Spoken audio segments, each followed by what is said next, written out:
Hola, ¿me escuchan? ¿Del audio me escuchan? En el... ¿Eh? ¿Sí? Bien, perdón, pero en mi no lo tenía en mi EVA, ¿sí? Otra profesora me tuvo que mandar el link para poder ingresar. ¿Ah? Bueno, vamos a continuar entonces en el día de hoy con contratos, contratos bancarios.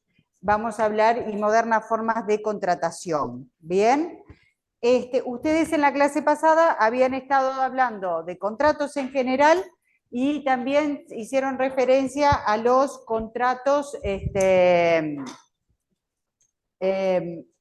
a contrato creo de seguro, también hablaron, ¿sí? Y los contratos regulados en el Código de Comercio. Hoy vamos a hablar de los contratos de distribución en general, ¿sí?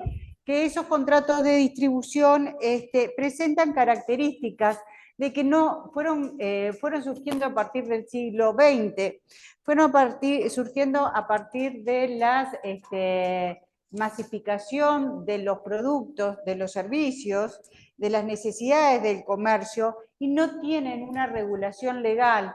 Hay países que sí han regulado los contratos de distribución, pero en realidad se deja al arbitrio de los particulares para que entre ellos arreglen como más les convenga la forma en que van a celebrar ese contrato. Pero lo que importa acá, lo que le caracteriza mucho, es el carácter intuito personae, o sea, interesa quiénes son las partes que van a contratar. En estos contratos de distribución, ¿sí?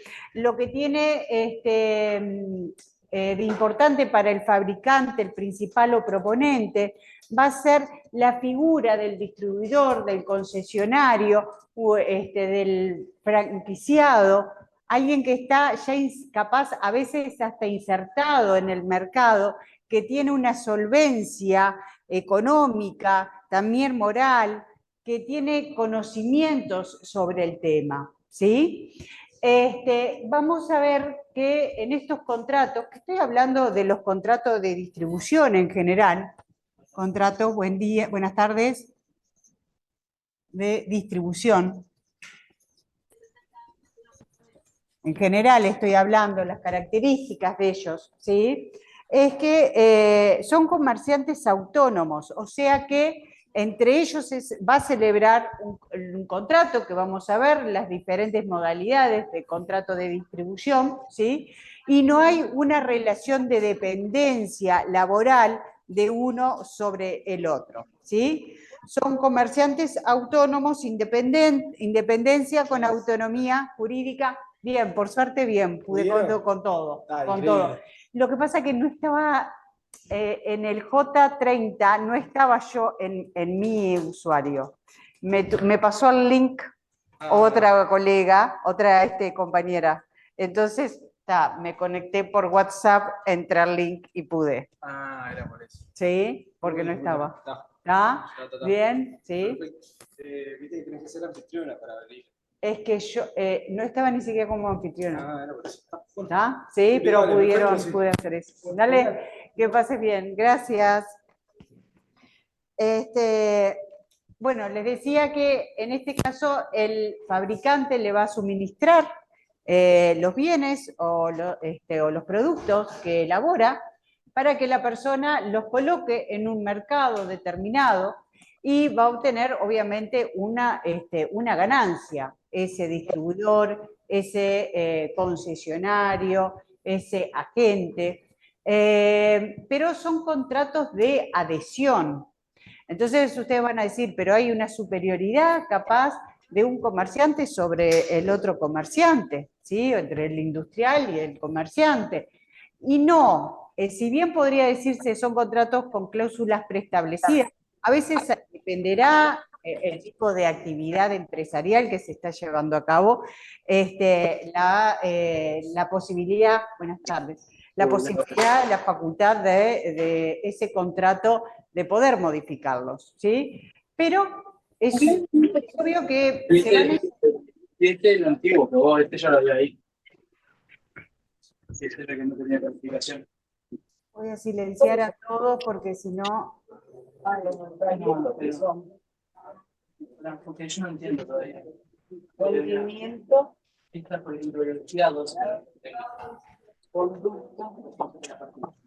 Esta es la que yo no Lo que pasa es que no me dice. suena bien el... ¿Eh? ciudadanía 6. Herramientas para entender 4. Bien, perdón.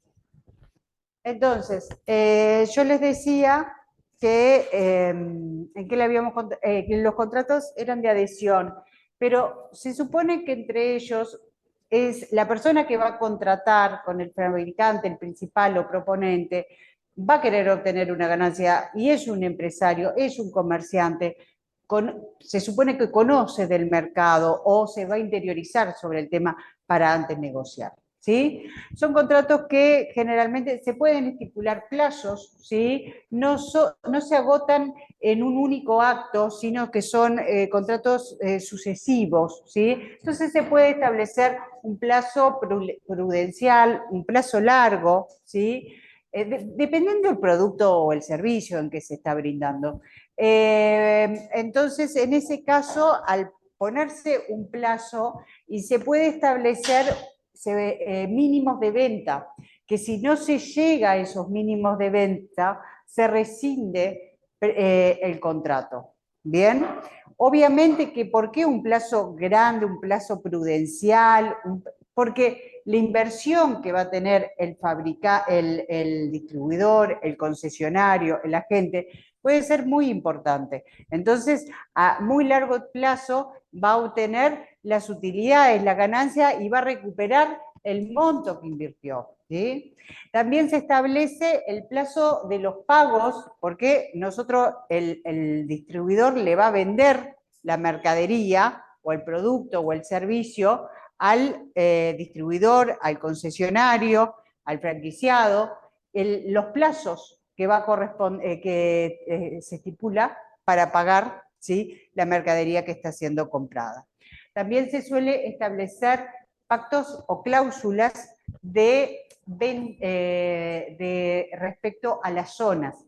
Se plantea lo que se conoce como la exclusividad. La exclusividad viene a ser que se plantea que se le da al distribuidor, al agente, al franquiciante, una zona o parte de un territorio o una localidad o unas rutas o, por ejemplo, en Montevideo, determinados barrios. Entonces, en ese caso, se inserta esa persona en ese mercado y se plantea la exclusividad de que no va a haber otro distribuidor compitiendo con el que ya está insertado en el mercado. Ese distribuidor se inserta, ¿sí?, en un mercado y se prevé que otra persona no esté compitiendo con él sobre el mismo producto. También puede pasar que en estos contratos se establezcan que el distribuidor no compita con productos de la misma especie, ¿sí?, que capaz puede vender otros productos, pero no esos productos que tiene su exclusividad, ¿sí? O sea que la exclusividad puede ser en forma unilateral por parte del distribuidor o el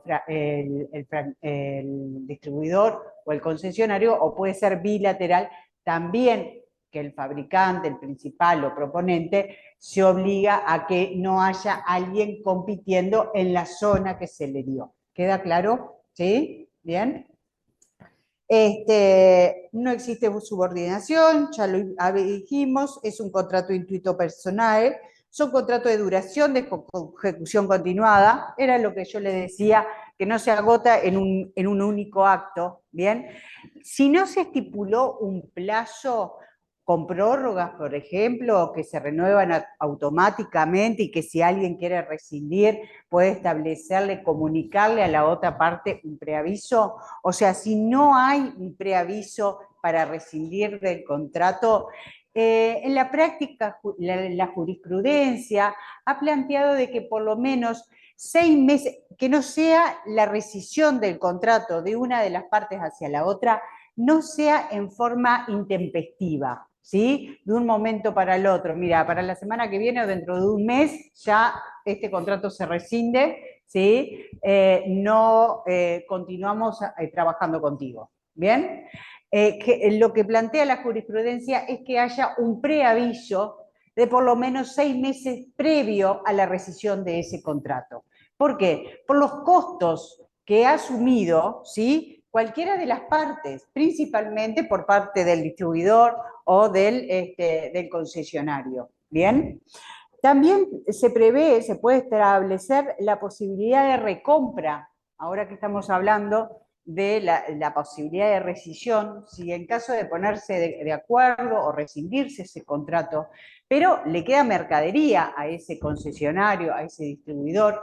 Entonces, en ese caso, lo que se plantea es la posibilidad de que el fabricante principal o proponente le compre la mercadería, porque ya el distribuidor o el concesionario no la va a poder vender.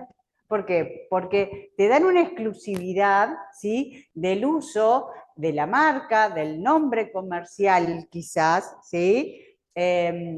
Pero por el tiempo que tú tenés esa distribución o esa concesión.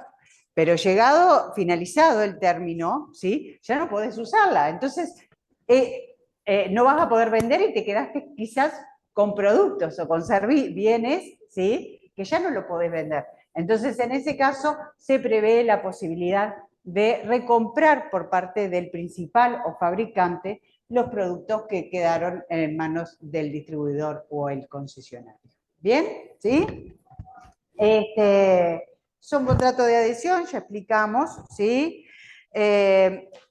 Determinación de los bienes o servicios.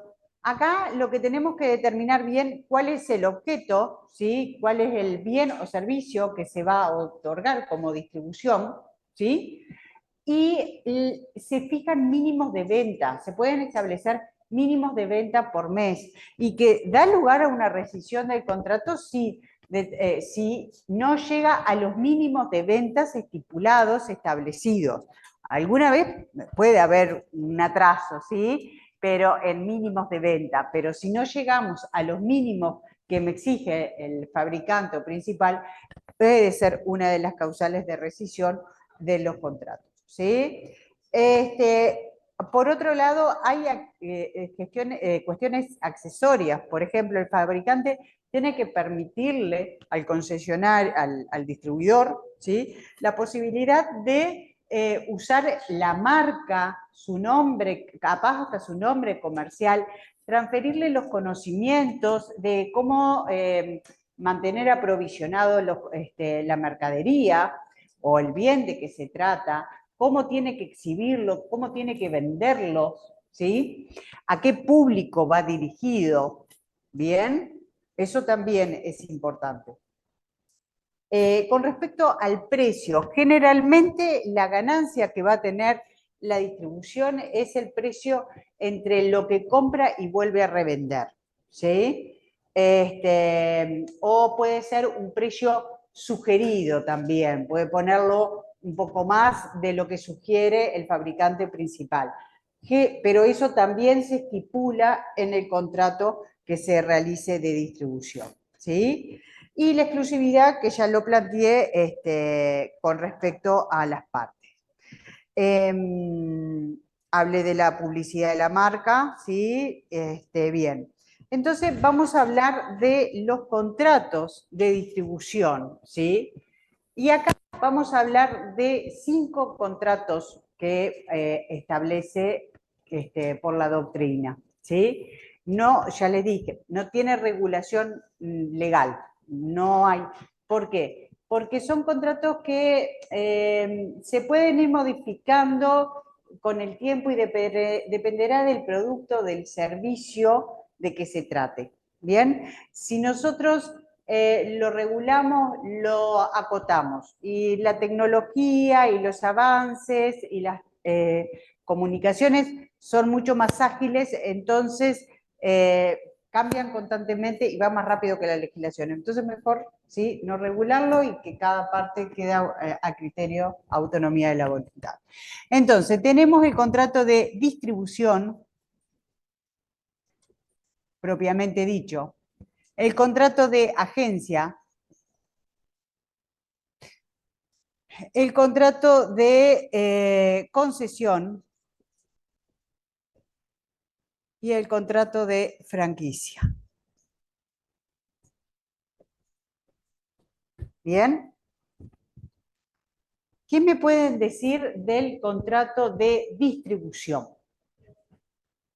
Ojo, miren que ya está colgado en la página, ¿sí?, unas PPT sobre todo esto que estoy hablando, ¿sí?, para que tengan como guía para cuando estudien ustedes, ¿sí? Es una guía para que ustedes estudien. ¿Qué es un contrato de distribución? ¿Conocen algún contrato de distribución? ¿Qué les parece? ¿Cómo? Un flete de mudanza, no, porque ahí en realidad vos estás, transportando mercadería, más bien ahí es un contrato de transporte, que ese está regulado en el Código de Comercio, ¿sí? Un contrato de distribución, a ver. Por ejemplo, que tenga, el compañero me plantea que va a distribuir productos de Conaprole. Muy bien, perfecto. Entonces, celebras un contrato por el cual Conaprole te vende el por mayor mercadería para que tú le vendas mercaderías a otro comerciante, que ese comerciante le va a vender, ¿sí?, al consumidor final. Eso es la distribución. Y para eso te voy a dar una zona dentro del territorio, por ejemplo, dentro de Montevideo, o dentro de Montevideo, Parque Rodó, Cordón y La Blanqueada, y te pone Conaprole las direcciones hasta que los límites, ¿bien? En el cual tú vas a poder vender esos productos. Pero incluso lo que puede hacer el fabricante, en este caso Conaprole, es decirte, vos podés venderle a los comerciantes minoristas, pero te pongo la condición de que los supermercados de grandes superficies o hasta X cantidad de metros cuadrados, o si llegás a vender más de X cantidad de productos a un comerciante, ya no le puedas vender vos y directamente yo, fabricante, te pueda venderle a ese comerciante. ¿Sí? Puede pasar que puedan estipularte eso en el contrato. ¿Bien? Y tú le compras a Conaprole y le revendes al comerciante minorista. ¿Sí? ¿Cuál es la ganancia? La ganancia está entre el precio que se compra y el precio que se vende. ¿Sí? ¿Bien? Pero a la vez, en este contrato te van a exigir, ¿sí?, cómo tiene que estar tu local aprovisionado, cuáles son las heladeras, las maquinarias no, pero principalmente en este caso las heladeras para no cortar la cadena de frío. Sí. Y, por ejemplo, el fabricante le puede también poner el precio de venta a ese otro vendedor. Por ejemplo, Coca-Cola pone el precio de venta al público. Bien. No, ese es el precio sugerido, ¿sí? Pero nosotros, el distribuidor, no le vende al consumidor final, sino que le vende al comerciante minorista. Nosotros le vendemos al kiosco de la esquina, ¿sí?, o al almacén, o al supermercado, ¿bien? Como distribuidor. Entonces, ahí te sugieren un precio, ¿sí? O a veces te lo imponen, ¿sí? Y después tú le decís al comerciante, el precio sugerido es de tanto, ¿sí? Porque si tú podés subirlo, ¿sí?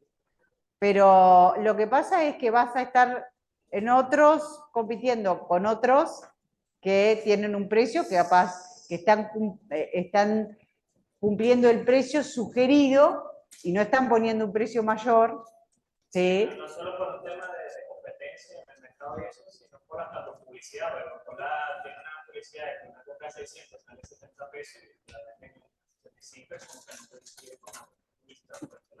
Bueno, ahí incluso pueden llegar a hacerte, pero a ese comerciante, una denuncia en defensa de la competencia, por competencia desleal, ¿sí? Pero no tiene que ver con el distribuidor, ¿sí? Bueno, sí, en algunos casos sí, porque si están vendiendo, por ejemplo, por debajo del costo de lo que vale el producto, se podría llegar a hacer, pueden llegar a denunciar. Y a veces hay algún comerciante que lo quiere hacer como una forma de atraer clientela. ¿Sí? ¿Bien? Sí, sí. ¿Bien? Sí, es por debajo, exactamente. Pero eso ya entramos dentro del ámbito de defensa de la competencia.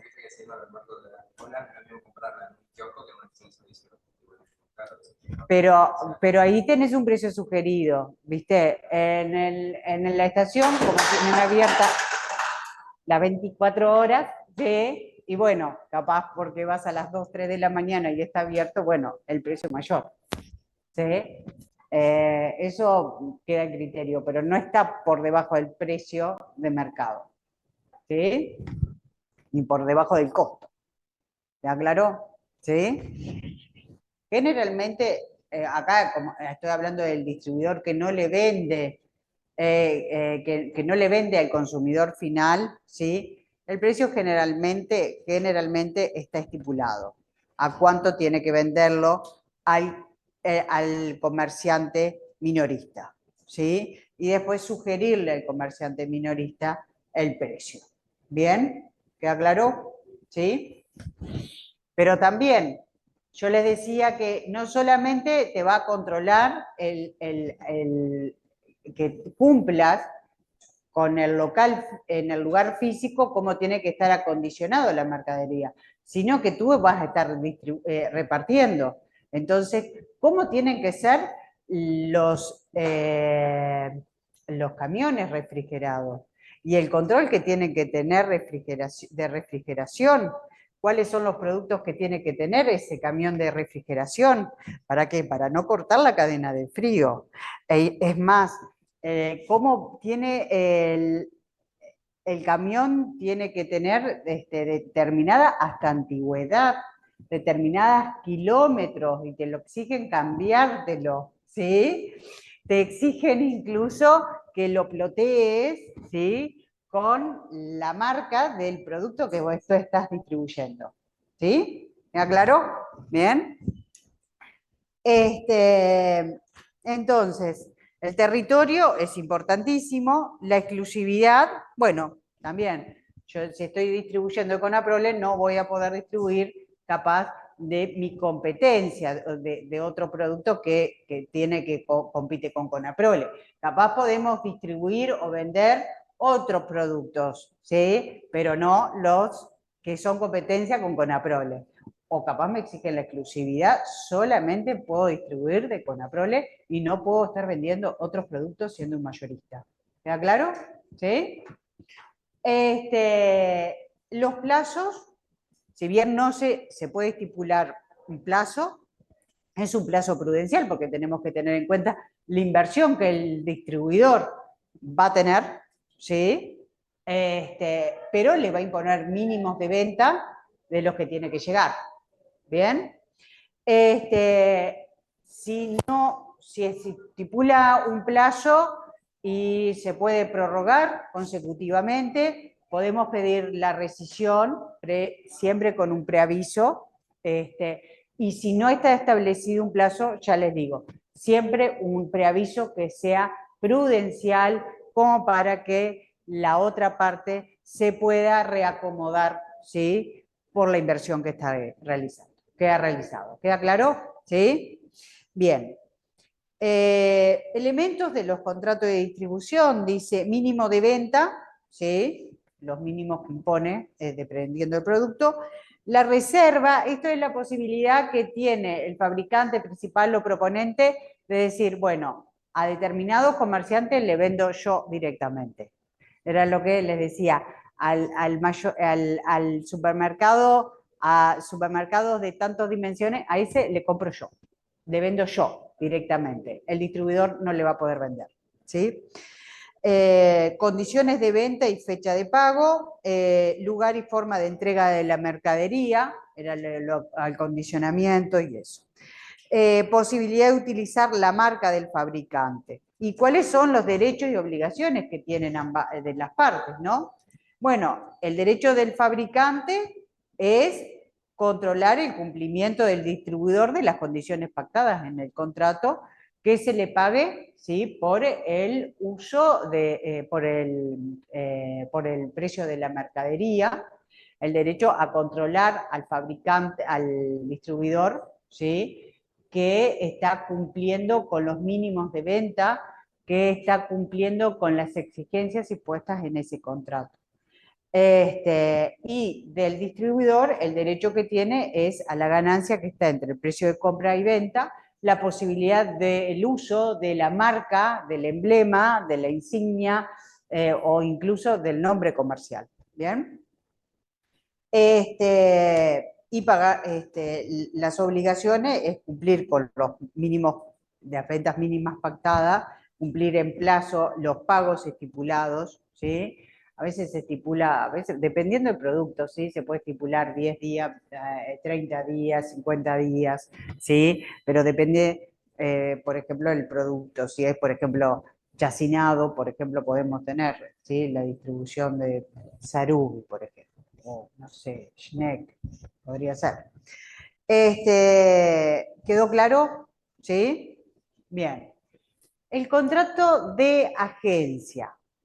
El contrato de agencia puede ser que no lo... A ver, le voy a poner un ejemplo. Tengo una agencia de viajes donde vendemos paquetes turísticos, ¿sí? Un paquete, por ejemplo, de diferentes aerolíneas con cadenas de hoteles, ¿sí? O una empresa de ómnibus y unos hoteles, ¿sí? Y soy el agente, ¿bien?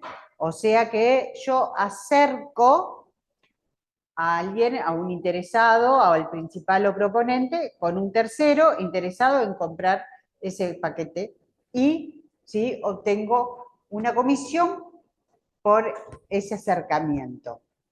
¿Bien?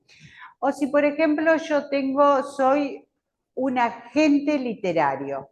El compañero es escritor, entonces se quiere insertar en el Uruguay y contrata a un agente literario para que haga la traducción, ¿sí?, al idioma español, para que lo lleve a una editorial, para que lo edite y se venda. Entonces, el agente lo que va a hacer es mediar, ¿sí?, entre el principal, entre escritor y la editorial, lo que está haciendo. ¿Queda claro? ¿Sí? O Puede ser, por ejemplo, una agencia, por ejemplo, de promoción que trabaja para unas marcas específicas. Sí, también podría ser. Un contrato de exclusividad con esa marca. Sí, puede ser. O Como por ejemplo agencias de modelaje. de modelaje, de artistas, exactamente, de futbolistas, de deportistas, o incluso un agente de seguros. Por ejemplo, un agente de seguro. Vende seguros de diferentes compañías de seguro, ¿sí? Y nosotros elegimos el tipo de seguro que más me convenga, ¿sí? Pero en realidad el agente, salvo que actúe en representación del principal, del proponente, ¿sí?, De lo contrario, si no actúa en representación por orden y cuenta del principal, ¿sí? El agente no actúa. Quien actúa es el principal con el tercero que contrata, ¿sí? Es la empresa aseguradora con el que contrata el seguro, o el que compra el paquete de viaje con la compañía que le vende ese paquete. Y el agente lo que hizo es medió. Ojo, puede pasar que el agente actúe en representación, ¿sí?, del principal o proponente. Y ahí responde también el agente. ¿Bien? ¿Queda claro? ¿Sí? Generalmente el agente también obtiene una comisión.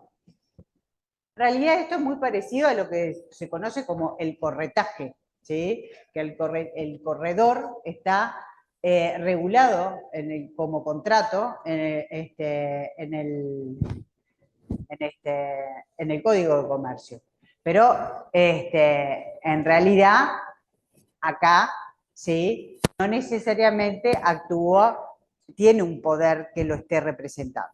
¿Queda claro? ¿Sí? Entonces, ¿qué elementos tienen el contrato de agencia? Me dice que en la promoción de los negocios, promueve contrato de compraventa de producción o de servicios, hay una independencia, y esto sucede siempre, en todo, lo vimos a nivel general, hay autonomía jurídica, económica, patrimonial entre el principal y el agente. Lo mismo cuando hablábamos de la autonomía que existía entre el fabricante y el distribuidor, ¿sí? Se puede determinar una zona o territorio, ¿bien? La exclusividad, la posibilidad de receso unilateral, ¿sí? Siempre lo que les dije, que tiene que mediar un preaviso, ¿sí? Tengan en cuenta eso, ¿bien? ¿Cuáles son los derechos y obligaciones? Del principal, el derecho es exigir la cooperación del agente para la conclusión de los negocios, darle las directivas a la gente para proponer el negocio, cómo quiere que se lleve a cabo el negocio, y exigir una rendición de cuentas después de celebrado el negocio, porque cuando la gente realizó la rendición de cuentas, es que con eso es que se va a llevar a cabo el contrato entre el principal y el tercero. Puede rescindir si no existiera plazo de finalización, pero siempre que no sea en forma intempestiva. Obligaciones: pagar la retribución de los negocios finalizados y respetar las zonas acordadas de la exclusividad de una zona determinada. ¿Y cuáles son los derechos y obligaciones del agente? Es la remuneración, que generalmente es una comisión, ¿sí?, que obtiene, es un porcentaje de la venta o del producto que colocó. Y la obligación, la colaboración, la cooperación, lealtad y buena fe, no perjudicar al principal, evitar obstaculizar los negocios, mantener informado al principal sobre la marcha de los negocios, acatamiento de las instrucciones que le da el principal o proponente, y fidelidad en caso de pactarse la exclusividad del agente. ¿Bien? ¿Sí? O sea que si estoy vendiendo seguros de una aseguradora y me piden que tenga exclusividad, no puedo vender seguros de otra aseguradora. ¿Queda claro? ¿Sí? Bien. Contrato de concesión. A ver, ¿quién me podría decir ejemplos de concesión? Yo, profe, Sí. por ejemplo, tiene que ver la relación con la concesionaria y el fabricante de los autos, por ejemplo. Muy bien, en los autos, concesionaria de automóviles es común, sí, muy bien. ¿Qué iba a decir el compañero acá en clase? No, se me ocurrió un poco más sobre las concesiones de hacer los gobiernos petroleros. Eso tiene que ver también. Bien, pero ahí estamos dentro del derecho público, ¿sí? Esa es una concesión que otorga el Estado, ¿sí?, a un particular por un plazo determinado.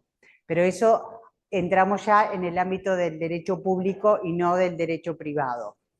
Acá estamos hablando entre comerciantes, ¿sí? Personas físicas o jurídicas, pero no el Estado, ¿sí? Bien. Las automotoras, sí. Generalmente se tratan en las concesiones, son productos que tienen un costo importante, ¿sí? ¿Y cuál es la diferencia principal con la distribución? ¿Qué es lo que presenta la concesión que no tiene la distribución? Cuando ustedes van a un concesionario, ¿qué es lo que les dice siempre en la propaganda? Por ¿Es ejemplo, exclusivo de esa marca? ¿Tiene la exclusividad? Bueno, pero el concesionario o el agente también tiene la exclusividad. Eso se asemeja en todos los contratos de distribución. ¿Qué les parece a ustedes? ¿El producto que vende, que la exclusividad de la venta de ese producto? No, siempre va a tener pues, Que siempre va... tal vez un día no tiene leche, pero la concesionaria siempre va a tener el auto. Bueno, sí, pero si no está el auto que yo quiero, capaz me lo encargan. Capaz que el producto es único en el caso de la concesión, o sea, ¿Es un representante de la marca? Es el representante de la marca y hay una exclusividad que puede ser en el territorio, a nivel puede ser, por ejemplo, nacional, pero puede ser a nivel por departamento, ¿sí? A ver la compañera que está levantando, el compañero, perdón. Una garantía, vamos por ahí, sí, muy bien. ¿Qué es profe, eso?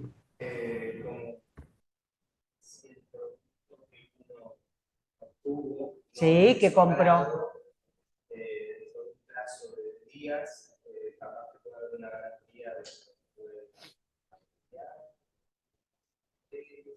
Ay, ¿qué pasa si el producto va cerquita, casi, casi? Porque ahí estamos en defensa del consumidor y no quiero entrar en eso. ¿Sí? Y es cuando las ventas es por línea, por internet, que tenés, creo que hasta en plazo de 5 días para devolverlo, si no te gusta el producto. ¿Qué pasa si el producto se rompe o llevado determinados kilómetros? ¿Qué es lo que tengo que ir a hacerle? profe, El service postventa, ¿sí? Ese es el service postventa, es la diferencia principal que tiene entre el concesionario y el distribuidor, estimados, ¿sí?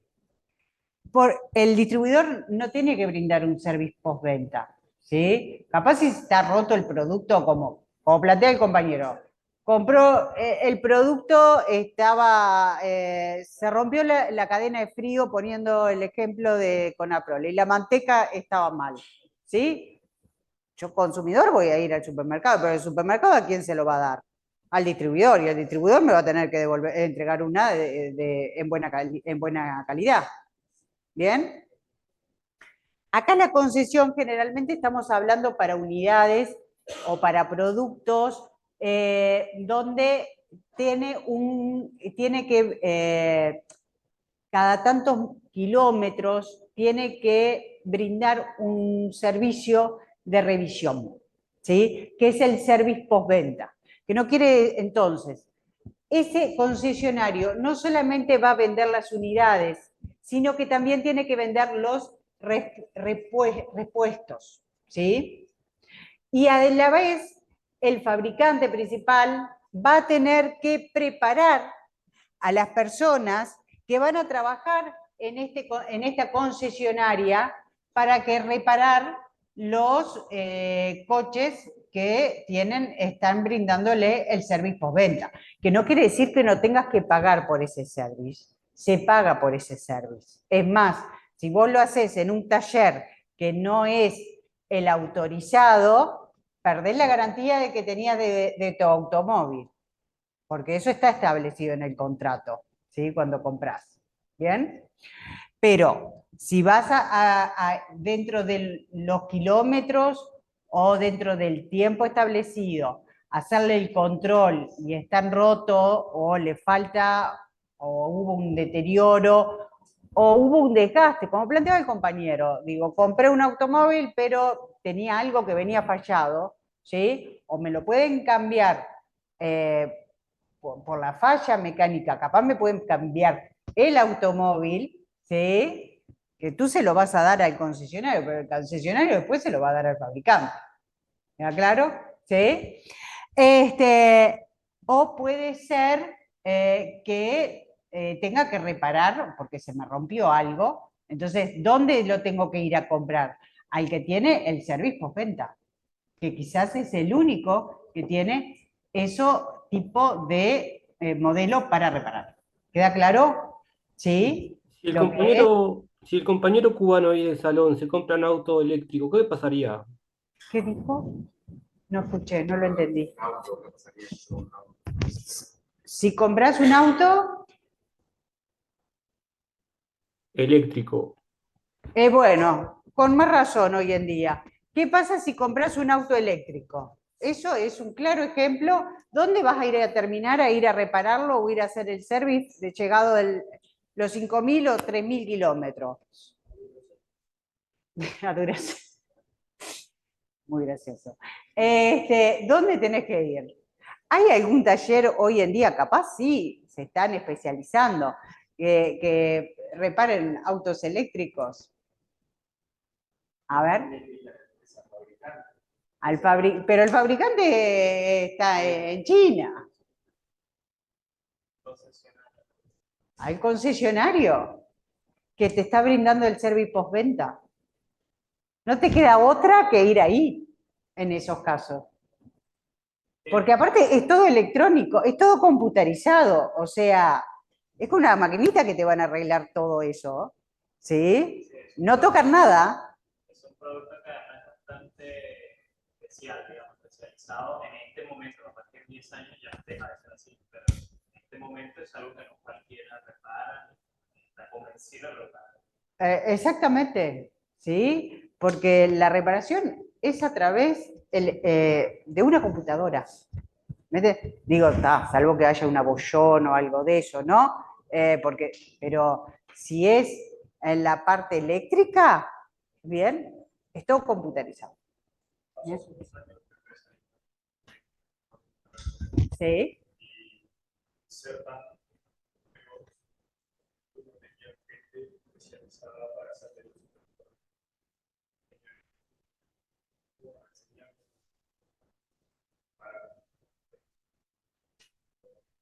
Sí, sí, sí, sí. Bueno, imagínate, ¿no? O sea, tenía una concesión y el fabricante no le había preparado al concesionario la posibilidad, sí, aún, de preparar a gente para que tenga los conocimientos, la idoneidad que se requiere para brindar el servicio. Ojo, capaz al fabricante le salía más barato traer a alguien de Alemania que estar preparando a alguien acá.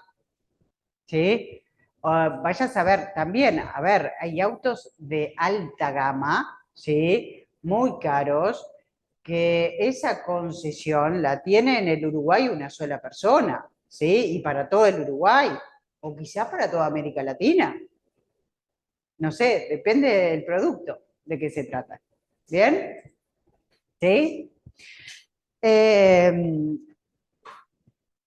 Entonces, los derechos y obligaciones de las partes es un poco lo que ya hemos hablado de todos. Sí,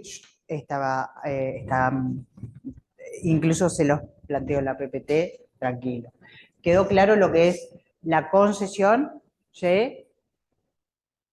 Franquicia o franchising. ¿Qué conocen ustedes como franchising o franquicia?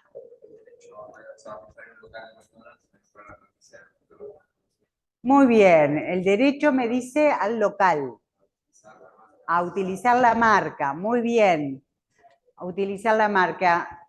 ¿Qué otra cosa me plantea? Los dos, ¿no? Pensé que estaban hablando ¿No? Ah. Bien, dominó. ¿Cuál es esa? No sabía.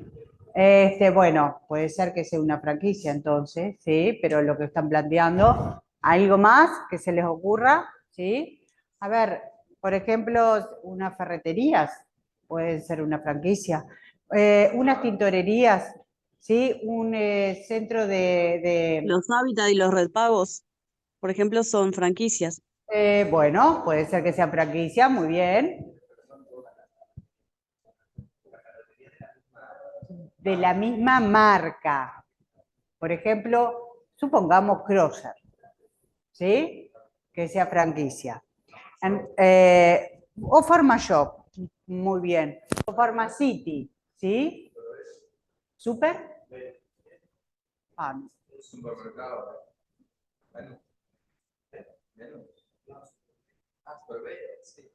Yo no la conozco, no sé. Bueno, la verdad que no sé, pero le explico lo que es. En realidad, la franquicia, yo tengo un franquiciante que tiene un modelo de negocio, ¿bien? Entonces, capaz que él ya estudió el mercado, a qué público está dirigido su producto o su servicio, ¿sí? Entonces, no va a invertir él el dinero, sino que le transfiere, ¿sí? El derecho del uso de la marca, de una licencia, ¿sí? Y le transfiere los conocimientos al franquiciado para que lleve a cabo el modelo de negocio, de la misma forma, de la misma calidad, sin poder variar, ¿sí? El producto o servicio original. ¿Sí? Tiene que estar estandarizado, hasta el color del piso, cómo tienen que estar diseñadas las sillas, cómo tienen que estar diseñadas las máquinas. Por ejemplo, si estoy hablando de McDonald's, que ustedes me ponían el ejemplo, ¿sí? ¿Cuáles son las máquinas que se tienen que utilizar? ¿Cómo se tiene que elaborar ese producto? ¿Sí? ¿Qué tipo de carne se tiene que preparar? ¿Cómo es la forma de preparación, de envoltura, cómo tiene que estar el personal? ¿Sí? A ver, puede ser, que acá te estoy hablando de un ejemplo, modelo de franquicia donde es de comida, pero puede ser que el fabricante sea de ropa, ¿sí? Entonces, el propio fabricante que da una franquicia, ya tiene un local, pero también elabora él los productos, ¿sí? Por ejemplo, yo soy Lolita, ¿sí? Entonces, le vendo lo que diseño a todas lo mismo. Y no me puede vender algo diferente. ¿Queda claro? A cambio de eso, el franquiciado, ¿sí? Ya tiene un modelo de negocio que ya está insertado, Y un prestigio. ya tiene un prestigio, ya analizaron el mercado, ya sabe a qué público va dirigido, porque supuestamente el franquiciante analizó todo eso, ¿sí? Ya te dijo cuánto es el canon inicial que tú tenés que pagar, ¿sí? E incluso te hacen el cálculo cuando vos vas a tener lo que invertiste, a qué plazo vos vas a obtenerlo, ¿sí? Te especulan cuánto puede llegar a ser las utilidades que vos obtengas, ¿sí? Pero tenés que pagar un canon inicial, o sea, para poder ingresar a obtener la franquicia, y después canon periódicos que se fijan en función a las ventas, por ejemplo, del producto o del servicio. ¿No? Por eso, también el franquiciante lo que te va a exigir incluso es cómo tienes que llevar la contabilidad. Te va a exigir de cómo debe estar llevada la contabilidad e incluso te puede llegar a hacer auditorías. ¿Bien? ¿Sí? Sí, que de hecho esa franquicia como una auditoría de calidad, administrativa, de gestión. Exactamente. ¿Bien? ¿Sí? Ojo, no quiere decir que en los contratos de distribución o agencia no son tan estrictos, pero puede llegar a haber, ¿sí?, un control, una auditoría, o por lo menos a veces, principalmente en las concesiones y en la distribución, importa, yo les decía, la calidad de la persona que es el distribuidor o el concesionario. Entonces, en ese caso, lo que plantean es que la posibilidad de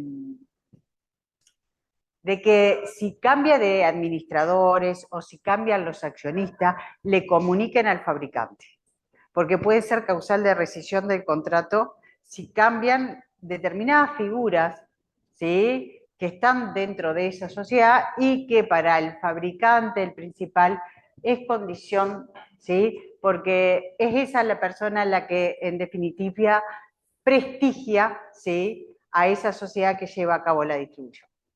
Pero entonces es bastante, no dice nada, básicamente tiene mucha libertad. De cierta manera, pues está todo estructurado. En la franquicia está muy estructurado todo, sí. Va a depender del producto del servicio, ¿sí? Pero sí, es más estructural. Pero te vendieron el modelo de negocio. Se supone, ¿sí?, que va a marchar bien, porque ya te estudiaron el mercado. Pues te estudiaron a qué población va dirigida, a qué cantidad de población tiene que haber, cuál es el punto estratégico donde tiene que estar ubicado, ¿sí? ¿Bien? Incluso pueden ver la posibilidad de recompra si no te va bien, si no en las condiciones que se habían estipulado, ¿sí? ¿Y eso por qué lo hace el franquiciante? Porque no quiere desprestigiar su marca en el mercado. ¿Queda claro? ¿Sí? ¿Cómo? O sea, un modelo para invertir, ¿no? Es un modelo de inversión.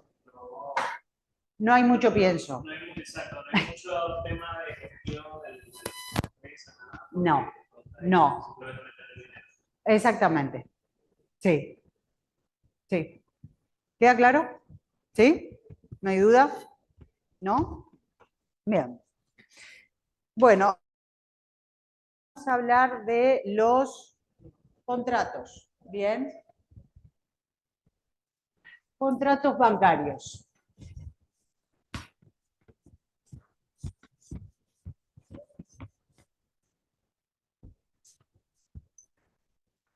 Contratos bancarios.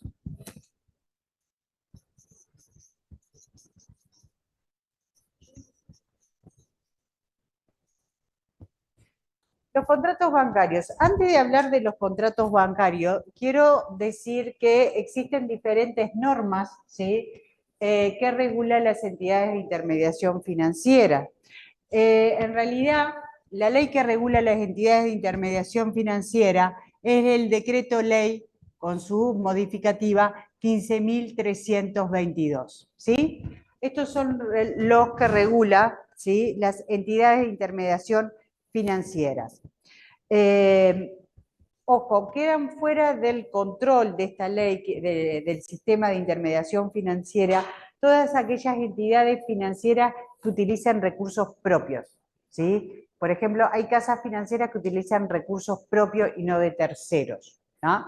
Pero acá como los bancos principalmente, o cooperativas también quedan regulados por ahí, que recurren al ahorro de particulares, por ejemplo, cuando hacemos los depósitos irregulares, vamos a ver, se llama depósito irregular porque el dinero que nosotros depositamos en el banco pasa a ser del banco, no más nuestro, ¿sí? Si yo, por ejemplo, llego a una empresa de depósito, estas 4 sillas, me tienen que devolver estas 4 sillas.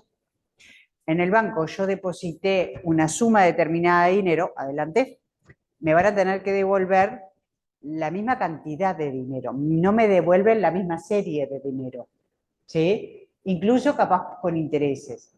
¿Bien? ¿Ah?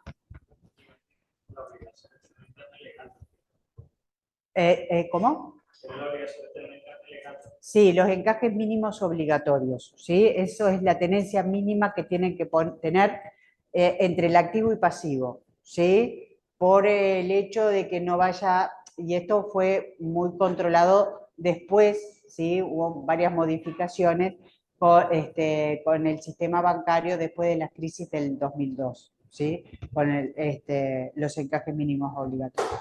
O sea, son el decreto de ley 15.322 lo que regula un conjunto de normas que regula las entidades de intermediación financiera.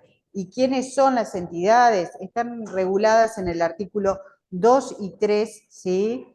De la ley 15.322. Yo lo que quiero hacer referencia es qué es intermediación financiera. Y eso está regulado sistema en el intermediación financiera.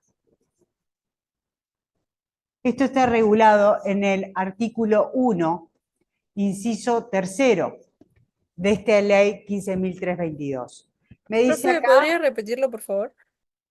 sí, yo quiero explicar qué es intermediación financiera, ¿sí?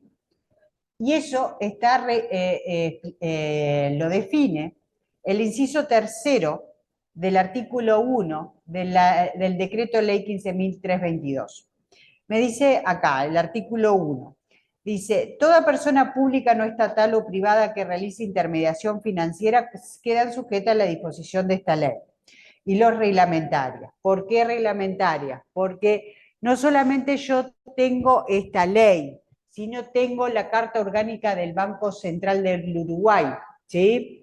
Que es una ley. El Banco Central del Uruguay es un ente autónomo, que es el que va a autorizar, junto con el Poder Ejecutivo, la instalación de los bancos o nuevos bancos que se quieran instalar en el Uruguay, ¿sí? Que van a tener que tener un monto, ¿sí? Van a tener que ser sociedades anónimas con acciones nominativas, tienen que tener encajes mínimos que le va a exigir, pero incluso el Poder Ejecutivo me puede darle la autorización a un banco a instalarse en Uruguay, pero si el Banco Central del Uruguay entiende que no es conveniente que un nuevo banco pueda insertarse en el mercado, ¿sí? No lo autoriza, por más que obtuvo la autorización del Poder Ejecutivo, ¿no? ¿Sí? A la vez, el Banco Central del Uruguay tiene la Superintendencia de Servicios Financieros, que es la que regula y fiscaliza a los bancos o a las entidades de intermediación financiera. ¿Está claro? ¿Sí? Bien. A su vez también tenemos recopilaciones, son decretos del Banco Central del Uruguay que van a tener que cumplir, ¿sí?, las entidades de intermediación financiera que están reguladas en esta ley 15.322. ¿Sí? Y me dice, a los efectos de esta ley, ¿sí?, se consideran intermediación financiera la realización habitual y profesional de operaciones de intermediación y mediación entre la oferta y la demanda de títulos valores, dinero o metales preciosos.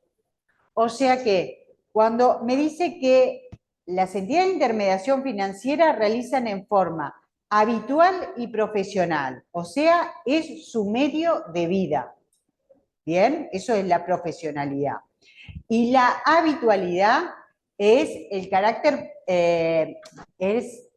la habitualidad de llevar a cabo la mediación o intermediación de títulos, valores, dinero o metales preciosos. No puede el banco entonces ponerse a vender automóviles, ni puede ponerse a vender inmuebles. Y ustedes me van a decir, sí, pero remata inmuebles o remata autos. Bueno, los remata porque esa era la garantía, por ejemplo. y no cumplieron. Y no puede decir, ah, bueno, me quedo con la propiedad, la alquilo, la arriendo y obtengo una renta. ¿Es esa su función? No, me estaría violando lo que dispone la ley, ¿sí? Porque me dice que lo que hace es mediación, acá es mediación o intermediación. Y hay que saber diferenciar estas, ¿sí? Entre títulos, valores, dinero o metales preciosos. Son esos tres únicas. En la mediación, lo que hace es acercar a un oferente, ¿sí? Y un tercero interesado en un determinado negocio. Y él obtiene, el banco, una comisión, ¿sí? Por ejemplo, una persona quiere comprar platino, ¿sí? Que es un tipo de metal precioso, o una cantidad, X determinada cantidad de oro, que por ahí el Estado, el banco, perdón, no lo tiene, ¿sí? Entonces sabe de una persona, ¿sí? O de otra entidad que sí lo tiene. Entonces acerca a las partes, ¿sí? Y obtiene una ganancia por ese acto de mediación. No compró, no lo hizo suyo y lo volvió a colocar. ¿Queda claro lo que es la mediación? Es diferente a la intermediación, porque en la intermediación, acá hay dos negocios bien diferentes. Acá el banco se queda con dinero, ¿sí? Obtiene dinero que no es suyo, de terceros, que los recibió en depósito, ¿sí? Y que llegado el momento, el vencimiento, lo va a tener que devolver, no el mismo dinero, sino la misma cantidad, capaz con intereses, ¿sí? Pero ese dinero que recibe y que pasa a ser de su propiedad, lo va a volver a colocar. ¿Bien? A terceros que están necesitando dinero a través de un préstamo. ¿Bien? ¿Cuál es la ganancia del banco? Acá es la intermediación. Lo hace suyo y lo vuelve a colocar. ¿Bien? ¿Y cuál es la ganancia? La diferencia entre la tasa de interés de lo que paga, ¿sí? Por tener dinero en depósito, ¿sí? Y la tasa de interés que cobra por préstamo. ¿Bien? Si ustedes se fijan cuál es la tasa de interés, lo único que paga tasa de interés hoy en día, ¿qué son? Los plazos fijos. ¿Sí?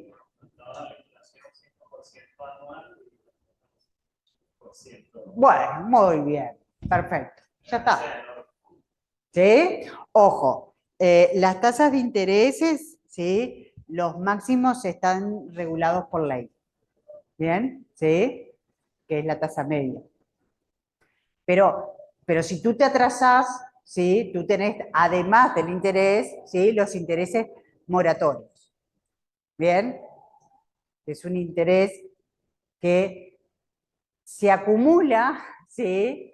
Al capital y a los intereses. Entonces se te hace imposible pagar. ¿Bien? Bien. ¿Quedó claro la diferencia? Otra cosa que regula la 15.322 es el secreto bancario, que en el Uruguay siempre fue bastante reservado, ¿sí? Está regulado en el artículo 25, dice que no pueden dar a conocer sobre fondo valores que tengan en cuenta corriente, depósito o cualquier otro concepto. O sea, ni siquiera como una operación activa, ni pasiva, ni neutra, que vamos a estudiar ahora nosotros, ¿sí?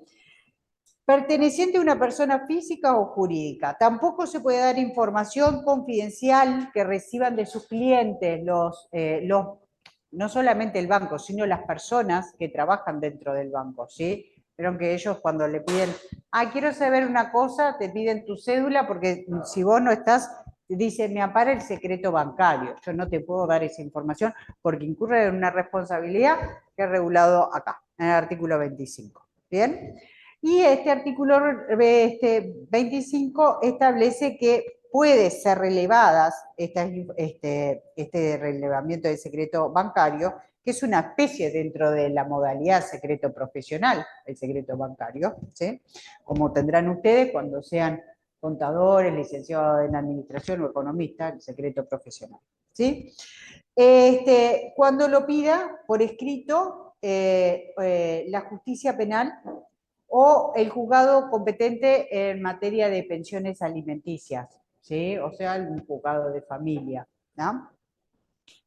Ojo, hay otras leyes que establece la posibilidad del levantamiento de secreto bancario. Por ejemplo, hay leyes que permite que el Ministerio de Trabajo y Seguridad Social permita el relevamiento del secreto bancario y la traba de embargo de cuentas, ¿sí? Cuando se le está debiendo, por ejemplo, al Ministerio de Trabajo, la DGI, Banco de Previsión Social, ¿sí? También en el caso de los, esto fue a través de una normativa impuesta por la OCDE, cuando se trata de personas que están controladas, no, por narcotráfico, ¿sí? Personas que a nivel internacional sean consideradas,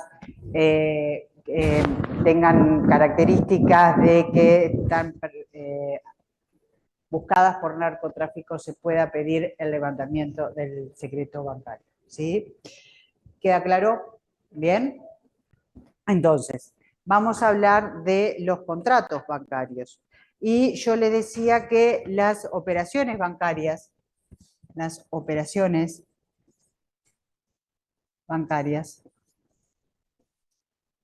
pueden ser operaciones activas.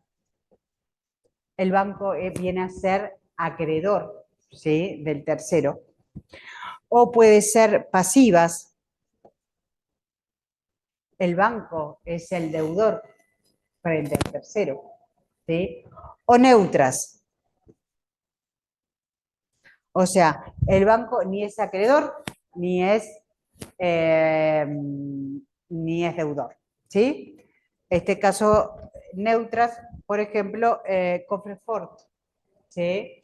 O incluso cuenta corriente, salvo alguna excepción que vamos a ver, ¿sí? No recuerdo el nombre del documento, pero importación hay un documento que el banco se pone garantía entre el importador y el que compra, Sí. y justamente el banco es el que libera el dinero. Sí. Crédito documentario. Crédito documentario. El crédito documentario es una operación activa. Crédito. ¿Por qué? Porque ahora te lo explico. El banco en una parte es acreedor, ¿sí? Generalmente con el comprador viene a ser acreedor, ¿sí? Porque le va a dar una apertura de cuenta. Sí. Sí, sí. La apertura de crédito. Préstamo. Sí, apertura, factoraje, crédito documentario, el factoring, ya ahora los explicamos cada uno de ellas. Préstamo bancario, apertura de crédito, contrato de factoraje, crédito documentario y el leasing. Operaciones pasivas, el depósito bancario, y operaciones neutras, cuenta corriente, colocación de Cofrefort. Bueno, vamos a explicar. ¿Me puedo sentar un ratito? Sí. No doy más de la espalda.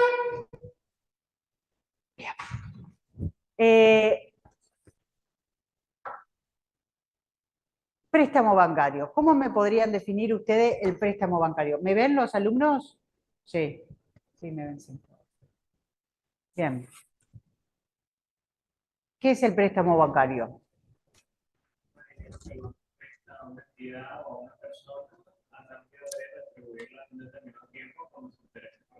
Muy bien, exactamente, correcto.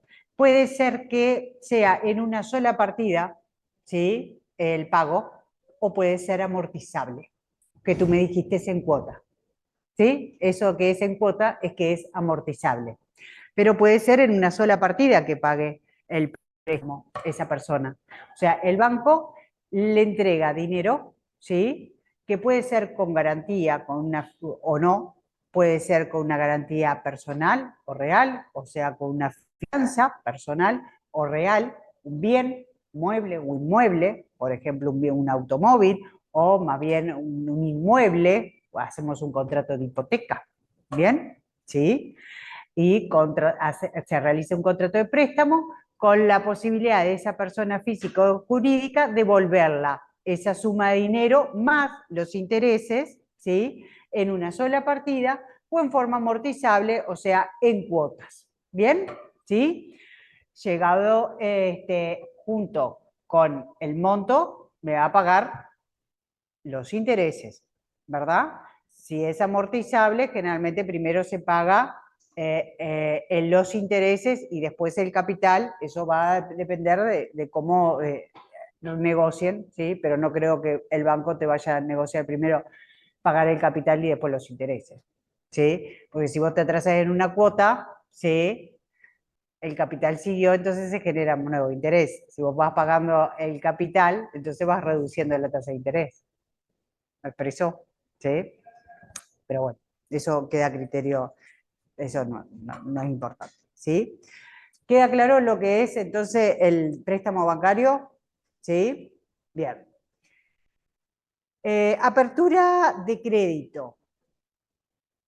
La apertura de crédito generalmente es cuando un comerciante, un empresario o un industrial ya tiene una cuenta corriente o ya maneja fondos en un banco, ¿sí? Entonces, va a necesitar realizar un negocio y no sabe si realmente lo va a hacer o cuánto dinero va a necesitar. O puede ser que en algún momento determinado un comerciante o un industrial necesite liquidez, ¿sí? Porque no está un poco desfinanciado, ¿sí?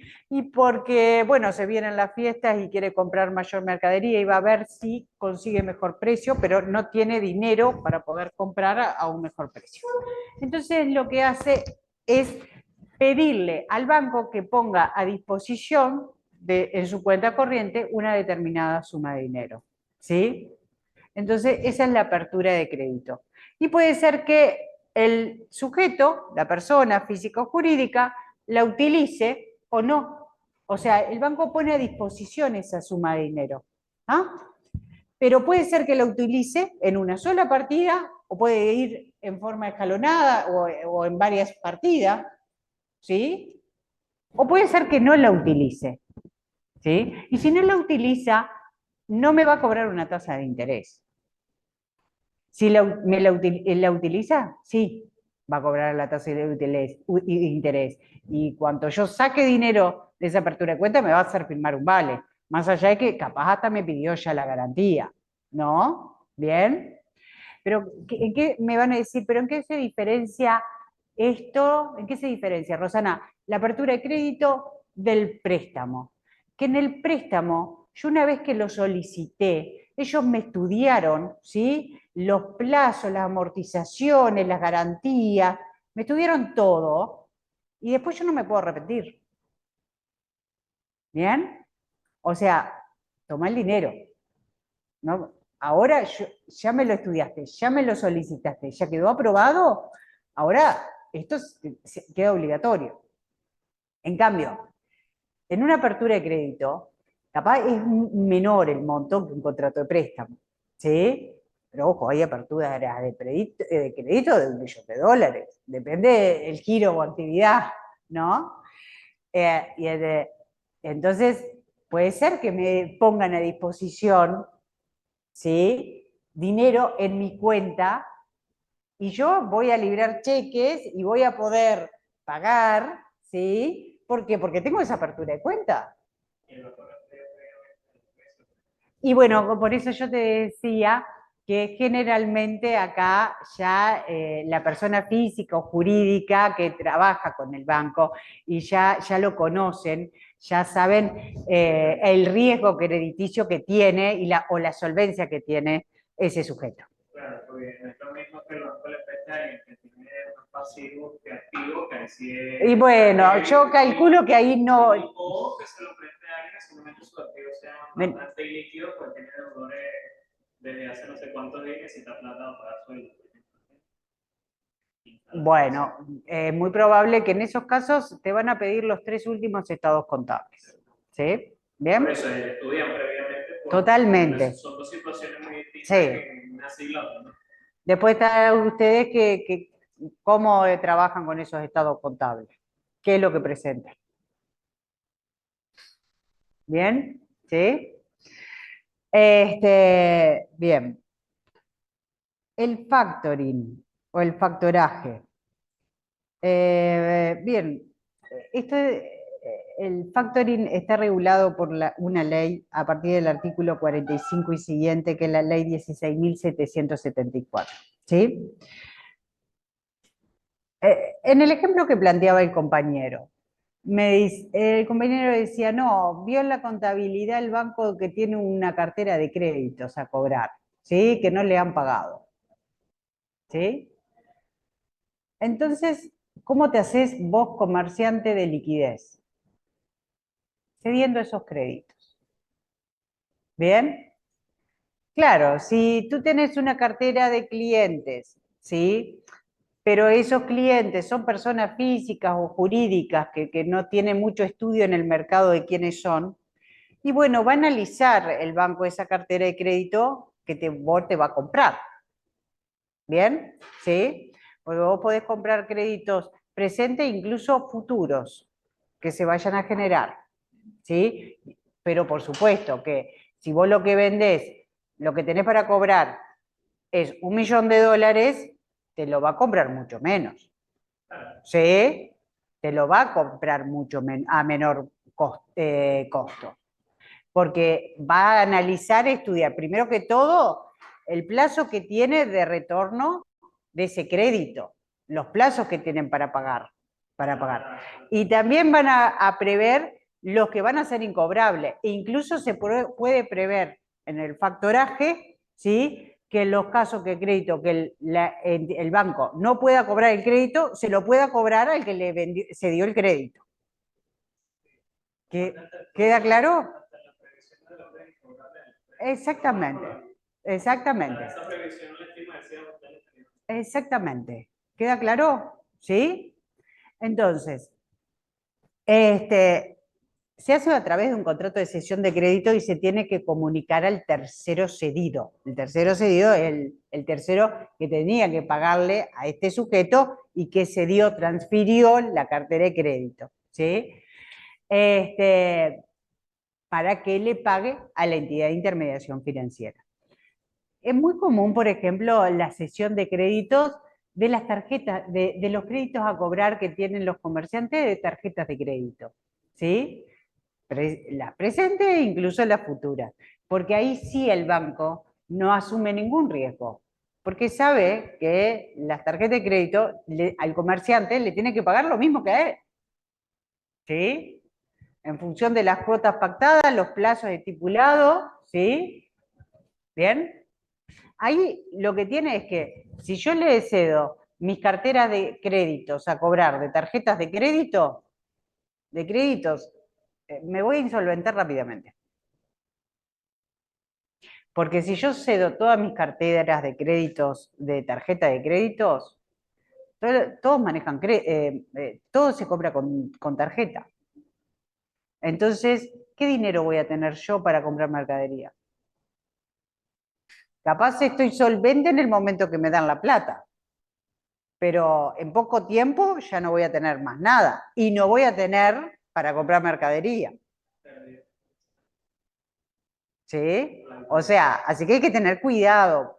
¿Puedo hacer una sesión de crédito parcial de la tarjeta de crédito, del crédito que tengo para cobrar? ¿Me aclaró? ¿Sí? ¿No hay problema? ¿No hay duda? ¿No? Bien.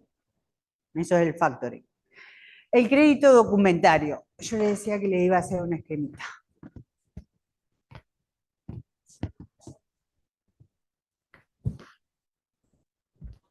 Triángulo. ¿Sí? Yo tengo el comprador y el vendedor, que están en diferentes plazas, ¿sí? Entre ellos existió una compra-venta internacional. Hay una compra-venta internacional de mercaderías, ¿sí? Ahora, el banco no tiene mucha seguridad de que este sujeto le vaya a pagar si no es a través de un tercero que va a actuar, que va a ser un banco. ¿Sí? Entonces, el comprador capaz no tiene la plata para pagarle, para pagar la mercadería que compró, ¿sí? O capaz la tiene, ¿sí? Capaz la tiene en depósito, ¿sí? O tiene una cuenta corriente, pero puede pedir una apertura de crédito.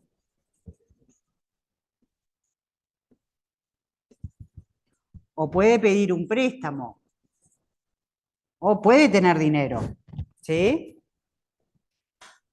Entonces, el banco se va a encargar de ¿qué? De pagarle ¿quién? Al vendedor.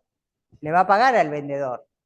¿Y el vendedor qué le va a entregar al banco? El crédito, la carta de porte. O el conocimiento marítimo o aéreo. O sea, le va a entregar el documento para que el comprador vaya a retirar la mercadería a destino. Él le envió porque el banco le entregó el documento por el cual podía ir a cobrar, ¿sí? Obviamente que acá el banco, yo pongo banco acá un único banco, en realidad va a haber un banco de esta plaza y un banco en esta plaza, ¿verdad? Sí, corresponsales. Profe, Sí. disculpe, pero la perdimos de plano hace rato en el Zoom, por lo que si está Ah. escribiendo algo en el pizarrón no la vemos. Bien. ¿Acá me ven? Sí, ahí sí. Igual no sé si están, pero en el grupo están pasando fotos de lo que están lo que está escrito en el pizarrón. Ah, bien. En realidad yo le decía que estamos comprador y vendedor en diferentes plazas y entre ellos existió una compra-venta internacional, ¿sí? Y tengo un banco. El banco lo que va a ser intermediar entre el comprador y vendedor, ¿sí? Por todas las gestiones que hace va a cobrar unas comisiones, ¿sí? Puede ser que el comprador necesita dinero para comprar la mercadería que está en otro país y el vendedor quiere asegurarse, cobrar la mercadería y no va a transportar la mercadería hasta tanto no asegurarse de que el comprador, ¿sí?, le entregó un documento o le pagó al banco para que el banco le pague al vendedor. ¿Queda claro? ¿Sí? Entonces, el comprador con el banco realiza una apertura de crédito, por ejemplo, o un contrato de préstamo, y a su vez el banco le entrega el dinero a través de un corresponsal al vendedor y el vendedor le entrega al banco la carta de porte. La carta de porte o conocimiento marítimo o aéreo es el documento que registra la mercadería que está siendo transportada a destino. ¿Bien? Entonces el banco se la va a entregar ¿a quién? Al comprador para que el comprador la pueda retirar. ¿Queda claro? ¿Sí? Eso es el crédito documentario. ¿Sí? Bien. Leasing o crédito de uso. Esto lo conocen. El crédito, porque está también regulado, el leasing financiero está regulado. El leasing financiero y el leasing operativo está regulado por ley, pero el leasing financiero es el que realiza las entidades de intermediación financiera, ¿sí? Y están regulados por la ley 16.072. Y es un contrato por el cual, en este caso, un banco se hace propietario de un determinado bien, ¿sí?, y celebra un contrato de uso, ¿sí?, por un determinado plazo para que la persona use de ese bien por un tiempo determinado y llegado el vencimiento o renueva el contrato de uso o se lo devuelve al banco porque el bien es de propiedad del banco o ejerce la opción de compra, ¿verdad? ¿Sí? Escriturando ahora el banco a favor del tercero que ya pagó todos los cánones. ¿Queda claro? ¿Sí? Eso es el leasing financiero. ¿Por qué está regulado en el Uruguay financiero? Porque tiene que ver para utilitarios, ¿bien? Para determinados tipos de automotores. Pero no quiere decir que un comerciante o un industrial o un tercero no pueda hacer contrato de leasing. Si nosotros tenemos maquinaria para vender, así sea tratorcito para cortar el césped, y queremos darlo en el leasing de uso, podemos hacerlo. Es lo mismo, ¿bien? Tengo las opciones que me marca la ley. ¿Bien? ¿Queda claro? ¿Sí? Bien. Operaciones pasivas. En las operaciones pasivas, el banco es deudor del cliente, ¿sí? Y yo hoy les dije al inicio, ¿sí? Que acá el caso típico es el contrato de depósito bancario, ¿sí? En el contrato de depósito bancario, una persona física o jurídica deposita dinero en una cuenta corriente, en una caja de ahorro o a plazo fijo, ¿sí? Con la posibilidad de que el banco le devuelva la misma especie, o sea, la misma suma de dinero, pero no la misma serie de dinero. ¿Por qué? Porque decíamos nosotros que el banco se hace propietario de ese bien fungible, ¿sí? Y me va a entregar otro dinero, de la misma cantidad. ¿Bien? Más los intereses. Que generalmente si estamos hablando de cuenta corriente o caja de ahorro, intereses no paga ya. Lo que paga son a plazo fijo. Y lo que decía el compañero, ¿no? La diferencia está y se nota entre lo que paga de interés en plazo fijo, la tasa de interés que paga y la tasa de interés que cobra en un contrato de préstamo. ¿Sí? Ahí está la ganancia de los bancos. Sí, generalmente los bancos en muchos países tratan a la inflación en tema de la que pagan por plazo fijo. Y bueno, el tema de lo que bajo préstamo ya es un tema político. Así que... Bueno, sí, la tasa de interés tiene que ver con eso, ¿sí? Pero por eso la tasa de interés en el Uruguay, por ejemplo, comparado con otros lugares del mundo, es más baja. Ojo, si nos comparamos con otras partes del mundo, si nos comparamos con Alemania, por ejemplo, son mucho más altas. ¿Bien? ¿Sí? Pero bueno, se le llama depósito irregular, porque el depósito regulado en el Código de Comercio, ¿sí? Yo tengo que devolver la misma especie y calidad. ¿Sí? Lo mismo que me entregaron para que yo custodiara. Y acá no devuelvo lo mismo, devuelvo la misma cantidad, más el interés que se haya estipulado. ¿Queda claro? ¿Sí? Y ya les digo, puede ser que el depósito sea en caja de ahorro, en cuenta corriente o a plazo fijo. ¿Está? Plazo fijo yo no puedo sacar, porque yo en caja de ahorro, en cuenta corriente, puedo retirar el monto cuando yo lo desee. En cuenta, a plazo fijo, no tengo esa posibilidad. Tengo que esperar a que llegado el vencimiento del plazo fijo, y tengo un plazo también para presentarme, si no, se renueva automáticamente. ¿Bien? ¿Sí? ¿Cómo?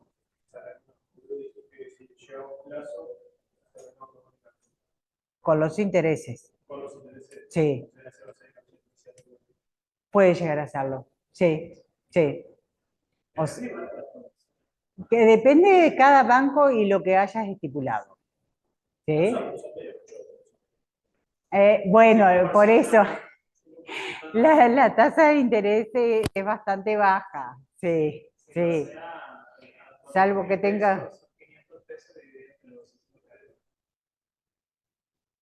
Bien. Bueno, al 5% que no sé.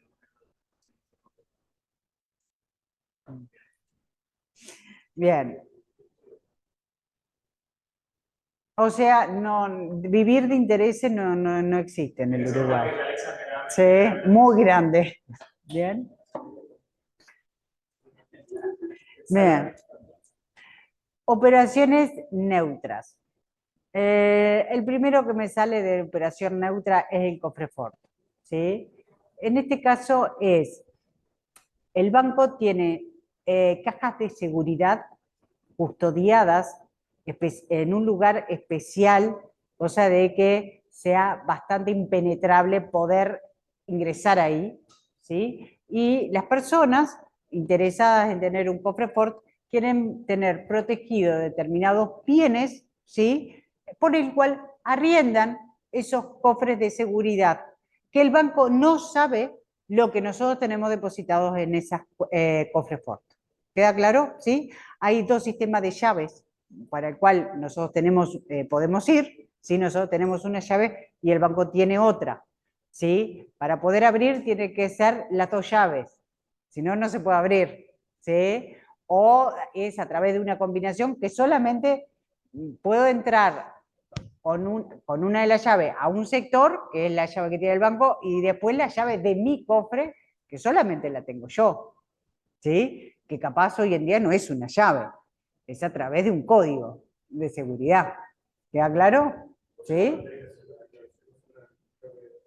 No, nada. Sí, claro. Sí. ¿Eh? Ah, bueno, ese es el problema y es lo que vos firmás, no te haces responsable. El banco no se hace responsable de lo que hay.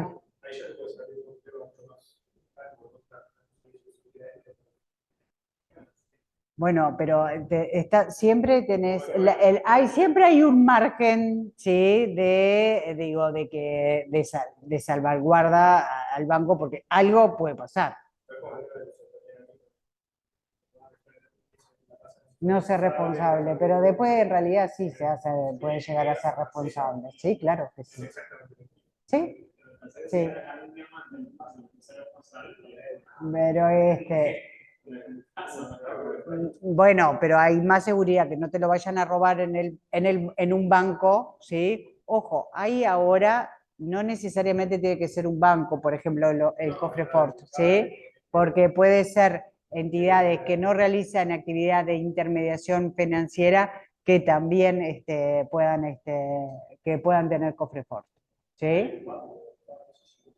Los bancos tienen, pero por ejemplo las casas de cambio tienen. Sí. Sí. Sí. Sí, es verdad. Sí, sí.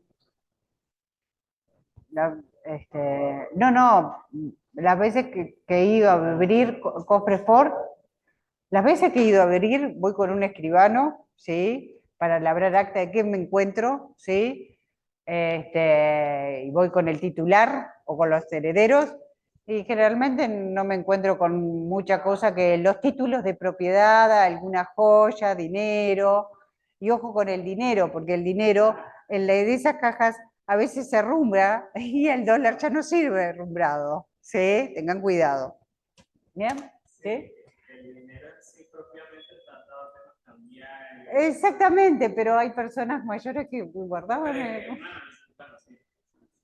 Hablan eso, pero no sé, el dólar capaz que es la moneda más fuerte del mundo y en 2 años pasa algo y deja de serlo, ahora es el euro y tiene que ser metida ahí. Sí, sí, pero pasa. ¿Sí? ¿Cuál? En China. Bueno, cuenta corriente bancaria. En la cuenta corriente bancaria, el titular de la cuenta el banco lo que le está manejando es el servicio, le presta el servicio de caja, de atención de la caja, o sea, la entrada y salida de dinero. ¿A través de qué? De cheques, o sea, del depósito de dinero o de cheques de tercero, y a la vez el titular de la cuenta que libra cheques para que el banco pague a un tercero. ¿Sí? O sea, si yo tengo una cuenta corriente, es porque tengo cheques. ¿Sí? Y el banco me administra mi debe y mi haber. ¿Sí? Por eso yo le decía que generalmente puede ser que pide una apertura de cuenta y que me pongan el dinero en esa apertura de cuenta, ese dinero en mi cuenta corriente. ¿Sí? ¿Bien? Esto se relaciona con el decreto de ley de títulos valores, de la ley de cheques, que es la 14.214, creo que es, 14.000 y algo, o 12.412, 12.412. Estoy seguro, 14.412 es la ley de cheques. A ver, en este caso, el banco lo que hace es administrar el dinero que ingresa en la cuenta corriente, ¿sí? Y también lo que egresa. ¿Y cómo va a egresar? Porque el titular de la cuenta tiene cheques, libra cheques, que se supone que si son cheques común, tiene que, al momento de librarlo, tiene que tener esos fondos en la cuenta para poder librarlos, o cheque de pago diferidos. Los cheques de pago diferido es, al momento de la fecha de presentación al cobro, tengo que tener los fondos suficientes para cubrir esos cheques. Porque si yo utilizo cheques, libro cheques, o llegado la fecha de presentación del cobro, no tengo los fondos, ¿el banco qué va a hacer? Va a rechazar esos cheques, no va a pagar, salvo que me otorgue una apertura de cuenta, ¿sí? Porque estoy un poco desfinanciado, ¿no? O no tengo mucha liquidez, y por ahí me hacen una apertura de cuenta. Entonces ahí ya no pasa a ser una operación neutra que tenga el banco, sino una operación activa. ¿Bien? ¿Sí? Pero si no me hicieron una apertura de crédito, o me la hicieron y no le he pagado, igualmente libré cheques y llegado el vencimiento, llegado la fecha de presentación al cobro, no los puede pagar el banco porque no hay fondos en la cuenta, me pueden llegar a suspender o clausurar las cuentas. Si yo la primera vez me sancionan con una suspensión, ¿sí? Por un tiempo determinado me suspende. La próxima me la clausuran en la cuenta. ¿Queda claro? Y ahí empiezan a rebotar todos los cheques. ¿Qué? Bueno, no, en realidad librar cheques sin fondo no es delito. Lo que es delito es que no haya fondos en la cuenta llegado la fecha de presentación al cobro. Salvo que vos hayas librado cheques comunes, ¿sí? Que tenés que tener los fondos al momento de librarlo. Por ejemplo, vos libraste un cheque común, me lo diste a mí.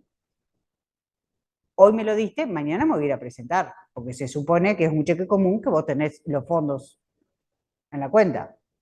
Ahora, si voy mañana a cobrarme el cheque y resulta que me lo rebotan porque no tiene fondos, ¿sí? Yo te puedo hacer la denuncia ante Fiscalía. ¿Sí? Cheque de 15.000 pesos por una empresa tal vez no es algo de financiarlo, pero sí, son las cosas. Estamos hablando con cheques de personas físicas, empresas sí, un poco más. Bien. Bien. Con esto damos por terminados los contratos, ¿sí? Bancarios y contratos modernos. Y después, bueno, lo que necesiten, yo subí unas PPT, ¿sí? Así que quedo a disposición. Los compañeros en el Zoom, ¿algo tienen para preguntarme? No se vaya. No, No, gracias. ¿No? Por mi parte Bueno. quedó clarísimo todo. Muchas gracias. Bárbaro. Bueno, que tengan buenas noches. Igualmente, gracias.